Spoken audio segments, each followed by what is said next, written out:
আসসালামু আলাইকুম viewers, welcome to momos kitchen. আমার আজকের রেসিপিতে থাকছে 300 ফিটের ভাইরাল চাপটি পিঠা তৈরি। শীতে সবচাইতে বেশি খাওয়া হয় গরম গরম চাপটি পিঠা। এই চাপটি পিঠাটা গরুর মাংস, হাঁসের মাংস, আবার চাইলে ভর্তা দিয়েও খেতে পারেন। আজকের রেসিপির জন্য প্রথমে নিয়ে নিলাম 1 কাপ পরিমাণ সিদ্ধ চাউল, আর নিয়ে নিচ্ছি 1 কাপ পরিমাণ আতপ চাউল। এখানে নিয়ে নিচ্ছি হাফ কাপ পরিমাণ ভেজে রাখা মুগ ডাল, আর নিয়ে নিচ্ছি হাফ কাপ পরিমাণ মুসুরের ডাল।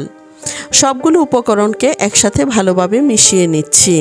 মেশানো হয়ে গেলে আমি খুব ভালোভাবে পানি দিয়ে ধুয়ে নিচ্ছি, আর ধুয়ে চালটাকে ভিজিয়ে রাখবো প্রায় 6 থেকে 7 ঘন্টা সময়ের মতো। আর আপনাদের হাতে যদি খুব বেশি সময় না থাকে সেই ক্ষেত্রে গরম পানি ব্যবহার করতে পারেন, আর 2 ঘন্টা সময়ের মতো ভিজিয়ে রাখতে পারেন। আর এখানে আমি ফিরে আসলাম 6 ঘন্টা পর। এখন দিয়ে দিলাম 4টি কাঁচামরিচ, দিয়ে দিলাম একটি বড় সাইজের পেঁয়াজ কুচি, আর দিয়ে দিলাম 7-8 কোয়া রসুন, আর দিয়ে দিলাম 2 ইঞ্চি পরিমাণ আদাকে টুকরো করে। হলুদের গুঁড়ো দিয়ে দিলাম হাফ চা চামচ মতো। এখন আমি সবগুলো উপকরণকে ব্লেন্ডারের সাহায্যে ব্লেন্ড করে নিলাম। 2 বারে আমি ব্যাটারটাকে তৈরি করে নিলাম। চালটাকে একদম মিহি করে পেস্ট করা যাবে না, কিছুটা দানা দানা থাকবে, তাহলে এই পিঠাটা খেতে ভালো লাগবে।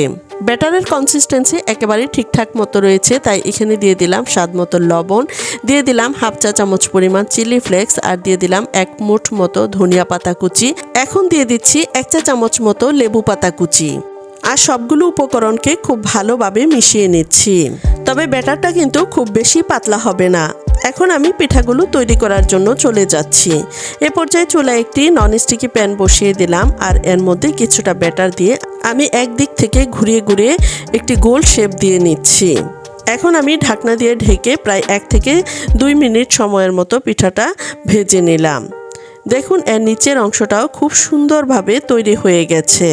এই পিঠাটা খুব ভালোভাবে তৈরি হয়ে গেছে। এখন আমি তুলে নিচ্ছি। এখন আমি একইভাবে আরো একটি পিঠা তৈরি করে দেখাচ্ছি। প্যানটা খুব ভালোভাবে গরম হয়ে গেলে চুলার আঁচ মিডিয়াম থেকেও কমিয়ে এই পিঠাটা তৈরি করে নিতে হবে। পিঠাটা দেয়া হয়ে গেলে এখন আমি ঢাকনা দিয়ে ঢেকে প্রায় 1 মিনিট সময়ের মতো ভেজে নিলাম। এখন আমি এর মধ্যে কিছুটা বাটার ব্রাশ করে নিচ্ছি। এতে করে পিঠাটা খেতেও ভালো লাগবে, আর অনেক বেশি ক্রিস্পি হবে। এই পিঠাটাও তৈরি হয়ে গেছে। এখন আমি সবগুলো পিঠাই একইভাবে তৈরি করে নিলাম।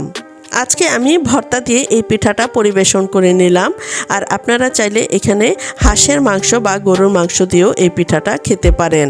বছরের প্রথম দিন আমি এই পিঠাটা তৈরি করেছিলাম, তাই বছরের শুরুতে আমার চ্যানেলের যত দর্শক রয়েছেন সবার জন্য আমি অন্তর থেকে আল্লাহ তাআলার কাছে প্রার্থনা করছি যেন সবাই অনেক বেশি ভালো থাকেন। আশা করছি আমার এই ভিডিওটি দেখে আপনারা কিছুটা হলেও উপকৃত হবেন। আবারও দেখা হবে নতুন কোনো ভিডিওতে। সে পর্যন্ত সবাই ভালো থাকুন, সুস্থ থাকুন। আজ এ পর্যন্তই। আল্লাহ হাফেজ।